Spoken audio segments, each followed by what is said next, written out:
মেয়েদের আর কি আকর্ষণ পাকিস্তানের ড্রেসের ভিতরে। হ্যাঁ, মোটামুটি ভালো রেঞ্জের ভিতরেই সব কিছু আছে। হ্যাঁ, হ্যাঁ, সব বেশিরভাগ পাকিস্তানিটার মানে আর কি চলছে। সবাই কি পাকিস্তানিটা নিচ্ছে। মানে পাকিস্তানের ভিতরে সবার মেয়েদের আর কি আকর্ষণ পাকিস্তানের ড্রেসের ভিতরে।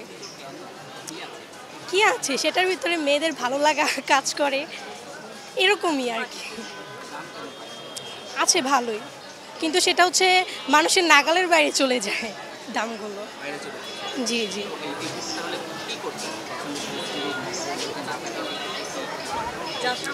যা মানে আমরা কি করি, যেরকম আপনার নাগালের বাইরে চলে গেলে আমরা কেনার চেষ্টা করি, সেটা তার সাথে প্রাইসের দামাদামি করে। তো হলে তো আমরা নেই, না হলে ঘুরতে থাকি, দেখতে থাকি, যদি সেটা আবার পছন্দ হয় সেরকম আর কি কেনার চেষ্টা করি। আমি পাকিস্তানি ড্রেস কিনেছি একটা। জি, মনে নেই। লাক্সারি কি জানো? হ্যাঁ, লাক্সারি। জি জি। সেটা ৫,০০০।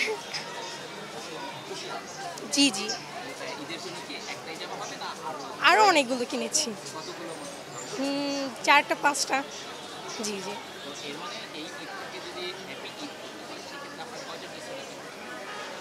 আমার এখন হয়ে গেছে আলহামদুলিল্লাহ, আমি এগুলাতেই হ্যাপি আছি। অ্যান্ড টুকটাক যেগুলো কেনার দরকার সেগুলো হলে আমি এখন হ্যাপি একদম। এই টুকটাক কসমেটিক্স, যেমন cosmetics, makeup item, lipstick, jewellery, এগুলো। হ্যাঁ, জুতো, এগুলো সব কমপ্লিট, ব্যাগ, জুতো।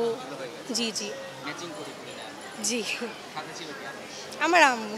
আমার বাজেট এটা বলা যাবে না, সিক্রেট। আমার মা।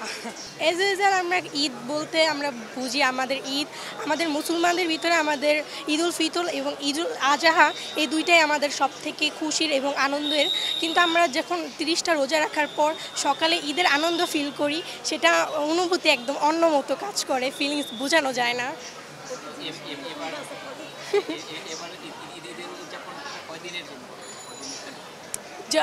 ঈদে তো 3 দিন হয়, আমরা এজ ইউজুয়াল 3 দিনই করে থাকি ঈদ।